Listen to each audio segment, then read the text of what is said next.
Hi guys, I'm Shmee. Hello and welcome back to the channel where you join me in the storage with the Shmeemobiles that have been in hibernation over Christmas. But today we're taking out the AMG GT R Pro, which, remember, up to this point only has 45 miles in total on the clock. Well, today we're going to be doubling that, getting the car over to Dub Customs, because as many of you have pointed out, there are a few things on this car that we need to change, a few bits that need dechroming, and I'll run you through them all when we get out there later on. We're going to be turning it though into more of a beast. Now, while we're at Dub, there are two other things to do as well. The first is to see my Heritage RS, which is now complete. The guys there have changed the brake calipers to match with the body and also fixed the sharkfin antenna. And the last thing we need to do is, of course, to pull the covers back off my Christmas present from my girlfriend. The last time we had a sneak peek at, but I'm looking forward to seeing exactly what they have done with that.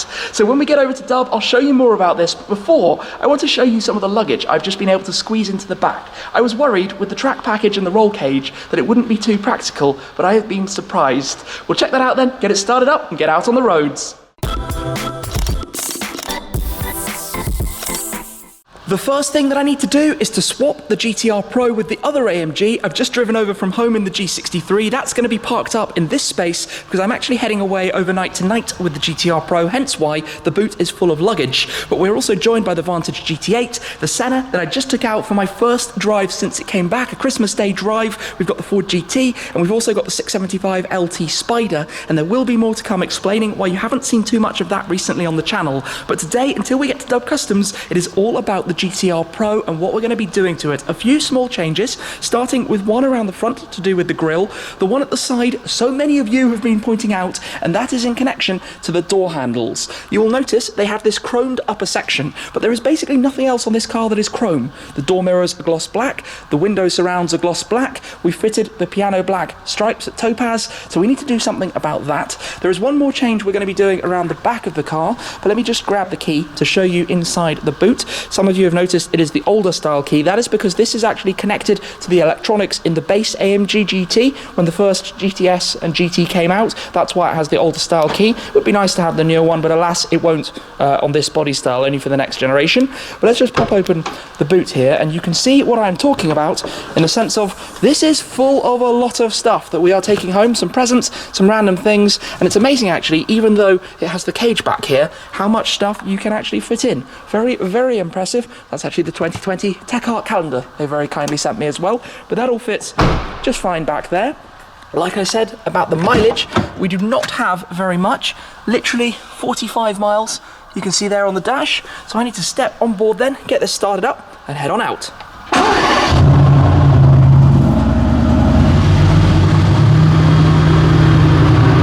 Time to park up the G63. This is doing well, up to 5,000 miles now. This thing sounds like such a monster, especially if we put it into Sport Plus or, let's say, individual mode. Yup, mega. Let me park it up.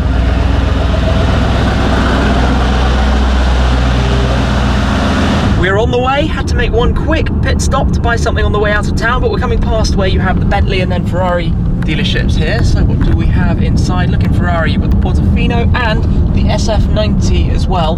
That is, of course, the track package car with the livery on the front of it, the Assetto Fiorano they call it, which is an interesting package for the SF90 because it takes away having a lift system. It makes the suspension firmer, which makes it a much harder car to actually drive. Anyway, it's feeling very Christmassy around here. We've got Christmas trees outside the various places. We're going to go pretty much straight through town because this period between Christmas and New Year in London is completely deserted. There's like barely anybody here, so hopefully we're not going to have too bad traffic. Getting straight out to Dub. The nav says it's all going to be pretty clear, and yeah, just getting a little bit more acclimatized and accustomed with the AMG GT R Pro really as we make our way through. This is actually a very pleasant winter's day. We're driving past the Thames. You probably can't see it, but the London Eye is just over behind me. Up in front we have the Shard, some of London's monuments, a bit of a sightseeing tour as we make our way. Obviously with this car we have stop start. Come to a stop, engine switches off. It is actually, I think, equally comfortable to drive as the GTR. I've talked a little bit about how much lower the splitter is at the front of the car, but when you're just driving normally, that's not a problem. It's only trying to get it into my garage at home that it's super, super low. And obviously it's carbon and painted bumper at the bottom, so you don't really want to risk damaging that. While running in, I know it's boring. There's this sticker up here that tells you you have to run it in and do it properly. Up to 1,000 miles, no driving hard. You can open the exhaust, and that makes quite a big difference, as you can see from that button. I don't know if you can hear that properly on the video, but it makes a big difference as to what you're hearing. But basically, I guess there's not too much really to tell you other than we're cruising. These are the early miles. We're now up to 53. We've got a few through central London. It says about just under an hour to Dub Customs, so yeah, we'll get there and then go from there. This has not exactly been the world's most thrilling drive. We stopped for a quick bite to eat, but we are now arriving at Dub Customs, where the guys are awaiting to do a few things then with this car. As always, we've got some cool cars outside. Looks like they're just taking some photos. But we are here at Dub. We'll head inside, go say hello. For the moment, let me just swing this right here back to the Heritage RS. You probably can't see it behind that Mini, but it is just the other side, and we'll go check it out. Let's have a look at this then. The Calipers are fitted in a lineup of some fairly nice cars, including a new Cayenne Coupe Turbo S E-Hybrid. That is a monster of a car, but check this out then. A night and day difference. The orange calipers, the Tief Orange, to match with the Tief Orange of the paintwork that have been fitted to replace the stock ones, which you might remember, despite this being a 1 of 50 limited edition, were in the satin silver, the unpainted look. This is so much more premium. These are actually the wheels from my red RS that I have on this car wearing the winter tyres, but they're the same 18-inch wheel design, standard wheel design that you have on this car, but that is such a nicer look. And that was, by the way, an F12 Berlinetta inside that was starting up. But this, it's a small change, but a very significant one, and that looks so much better. So while we're here, we'll also get the shark fin swapped on over. A few things have just been tidied up with the wrap on the roof, but this is looking very nice. And the guys, of course, after swapping over the calipers, because the system had to be bled, they've taken it out for a test drive, made sure that everything is working correctly. All very important. Obviously, you've got the new calipers as well at the rear, but very small discs at the back, as opposed to the much beefier Brembo discs up at the front. But yeah, very happy with how that has resulted, but I think that needs to be done. We also need to get that inside. Maybe that's what's happening now, get some swap arounds done, and also awaiting me inside is a present to go and check out. The F12 is coming in. It's a bit cold, as you can see. We've also got a Performante and a new Vantage, and what is lurking underneath the covers we're going to reveal in just a second. But that is a very nice lineup of cars right now here at Dub Customs. Yeah, so let's check this out. And yes, that is coming in silently. After all, e-hybrid, electric mode. This is the future, people. The way Porsche do the integration is very, very nice. So what we're actually going to do is a bit of a shuffle around. This is going to be coming inside. We're going to be bringing the Pro inside, and then we'll get to the big reveal. Grumbles into life. So that's in comfort. That's quiet exhaust off at the moment. The Pro's going to go in first and then be followed by the Heritage. But of course out here we've got the F-Type and the Vantage as well, and that very, very brightly coloured flip wrap on the Mini convertible. Look at that thing, seeing it even just manoeuvring slowly. It is such a beast. I loved my GTR, and the Pro is even more of the same. Look at the front. Look at the anger of the grille. New headlight design. Yes. I like this. Even with the OPF, I expected it to be so much quieter. Now, of course, what it doesn't do is crackle away when you rev, because you don't get those overrun cracks. That's basically what the OPF stops. But yeah, that's coming in to join the rather nice lineup. We've got an M140i there as well. Inside here. Time to go over the plan then with the Pro and what we're going to be doing, and something has just changed versus what I thought earlier on. The RS is just about to come inside, but coming around to the front, I discussed in connection to the front grille, but we're actually going to be doing a different idea to this completely. You might notice that the vertical slats here of the Panamericana front grille are actually dark chrome, and that, by the way, is the whistle of the Mountoon intake in the engine when it runs from a cold start. It's quite an unusual sound, but you can hear it just going on at the moment. These on my original GTR were bright silver. This is the Panamericana front grille, a traditional Mercedes element design cue. But on this case, they're actually dark chrome to begin with. They used to be kind of that colour, and the fact that they're dark chrome does kind of fit better when you look at the front of the car. And the idea is to basically do the door handles in dark chrome to match. That should fit perfectly. And also around the back to do the surrounds here on the tail lights to take away some of that kind of white look that you have around the edge. Another thing that we did on my older GTR as well. So that is the plan, to do the door handles and the light surrounds. Small details, but they will just give it a slightly more overall complete look. A lot of you guys guessed what this might be. I've had my own small guesses as well, but I don't know the specifics. Dub Customs have done something to this, but this is my Christmas present from my girlfriend, which I suspect might be something to play with in the future garage. Should we do a bit of a reveal, pull the covers off? I don't actually know what is underneath. So, let's do this then. Wow, that's cool. That's cool. In Shmee blue, and we've got silver pinstripes. Okay, that's a beast. If you are wondering what exactly this is, it is the go-kart from Segway. You get a Segway Ninebot, which connects up at the back, hence why you don't have rear wheels. This is the go-kart kit to basically make it an electric go-kart that can go 24 kilometers per hour. You can see the personalization that my girlfriend did with Dub. We've got the logos, the silver Shmee and Dub logos on it, wrapped in the good old Shmee blue, the color that we used for many cars. And I suspect this is going to be quite a lot of fun. You will, of course, notice it does not have the rear axle. That is currently actually over in Germany, so I can't use it quite at this moment, but that will come before too long. In any case, I suspect that's going to be quite fun. More to come with this in the future, but very, very cool. I would try and climb into it, but I'd probably make a complete mess of that, given we don't have rear wheels and I'm holding a video camera. So I'll save that for the moment. That is very cool. This is the magic in action, the dark chrome. You can see already how this is going to significantly darken the door handles and be quite an efficient and easy thing to do as well. And it will match with the grille that we have around the front as a result. The car currently door handle free.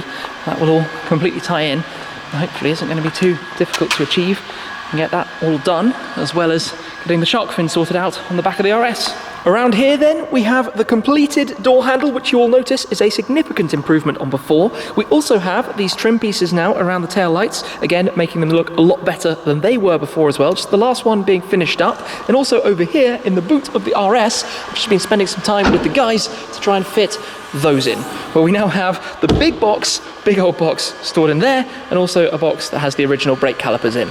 But fortunately, practical car, that all fits in just fine, and we will then be departing with both of these. But yeah, looking good together here inside the workshop, and it won't be too long until all is completed and done. You can see also this door handle's been done. By taking it off, it made it much easier to access the parts if you think about the shape of these. And yeah, exactly the same kind of finish as we had on these grille stripes at the very front. Ideal. As well as getting the box in there and the Pro being finished, I didn't yet show you also the new shark fin. So wrapped in the satin grey to match with the roof. Remember, the roof of this car is originally orange. That's now completed, fitted and installed. This was the original that we've taken off. It's actually dipped in carbon from paint mods, but you can see on the top of it where it's kind of been nibbled at. Yeah, that's not much use, so that's going to be going in the bin. We've now got the new one on, looking exactly as it should be. Time to bring the cars out. You do get a nice burble out of this. Remember, this is the stock exhaust, and yes, it is very cold today. Stock exhaust on the car, and you get that whistle tune out of it. It's a good bit of fun. So yes, we're going to be driving with the two of these. We'll get that outside, then of course we will get the Pro outside, and then we will take the two cars together to where we're heading overnight, which I think I'm going to be driving this. My girlfriend will be driving the Heritage RS, with of course the present in the back. And yeah, we'll see how it goes. The grumble of the V8 though. Get this swung outside, and out it goes. Look at that. It's such a menacing car. The front end is epic on this thing. It is time then. Focus started up. We're going to start this up. There we go. Into life. Do I have the key on me? Always got to check. Yes, we do. Give the doors a proper slam as always. All right. We're going to head on out then. We've got another hour or so of driving to go. So this car is going to finish today with about 124 miles on the clock. Doors locking. Okay then, should be a fairly easy drive for both of the cars. It's kind of fun to follow the Heritage RS this time around, just while we get out onto the roads towards the next stop. And away we go, out then onto the main roads. And of course I cannot put my foot down because the car is still being run in. So we can only drive it, I think it's up to 4,500 RPM in total. The steering in this car is so strange, the way it's on rails with the rear wheel steered. But also an oddity about the specification. And remember, we didn't get to spec the Pros. It was one predefined spec in the UK for every car, is that it doesn't have blind spot monitoring, which is really unusual because I had it in my GTR. I think it was standard in the GTR, but this car doesn't have it. Very odd. Fast forward, and I've made it home. The car is actually parked where the DB11 normally lives, hence at the front, Aston Martin parking only. And you might be thinking I've gone rather close to that tyre, which is there purely for the purpose of not hitting the wall. But with the front camera, you could see exactly. And in fact, that is where it showed me the red line. So it has that pretty perfectly. There are some weird peculiarities though about the spec of this car, it has to be said. The fact that here in the UK you couldn't actually configure the Pro, there are only I think 30, 40, 50 of them in total. All you could change absolutely was the body colour and whether you had the grey or the black wheels. The grey are exclusive to the Pro, the black were from the GTR, but otherwise it was just a series of about 12 body colours, which means you have all the carbon on the lower sections, you don't have things like the carbon wing or the carbon door mirrors, which in Europe, for example, or America, you can spec on the car. Obviously, we've changed the stripes since. Inside, a few more tech peculiarities. This car doesn't have adaptive cruise control, which is kind of irritating for driving. You know, if you want to use it as a Grand Tourer, something you like to have. It also doesn't have the blind spot assist, which is just something you get kind of used to. So not having it is, well, in my eyes, a little bit odd. On the inside, it also doesn't have the upgraded interior. So you've got the kind of cheapy plastic leather, artificial leather, rather than having kind of nice leather for the interior. You still have the Dynamica steering wheel and on the seats, so that's all nice enough, but it's just a kind of odd specification, really. Hey, I got the door to close for once, but now we've got these nice new touches, all looking very good. We have, of course, taken in the box from the Heritage, which is parked up just outside at the moment, but we made it here with this. It's about 120 odd miles on the clock. First, I guess, real drive with the car, so that's why I've discovered things like the blind spot monitoring and the adaptive cruise control, which I honestly thought that the car had. Anyway, we're parked up here alongside my dad's Jaguar XJ Sport Brake, the estate. He's had that for about 5 years or so now. Diesel car, interesting to go into London with the new chargers and congestion charge and that kind of thing. This parked alongside, the DB11 just popped outside for the moment. This, I guess being brand new, has kind of trumped to the garage space just for tonight, so thanks to my dad for that. Anyway, we're all done for today. Thanks to the guys at Dub. Thanks, of course, to my girlfriend for the go-kart. I'm looking forward to more fun with that and being able to share what it's like when we've connected both parts. It needs the kind of powertrain, the battery part, the Segway part, which is currently over in Germany with the Toyota Supra, so I need to drive that back. I was supposed to have brought that back to the UK already. It's a long story. Anyway, for today, thank you very much, guys, for watching. As always, I appreciate your support, but that's it for now. I'll see you again very soon. Cheers!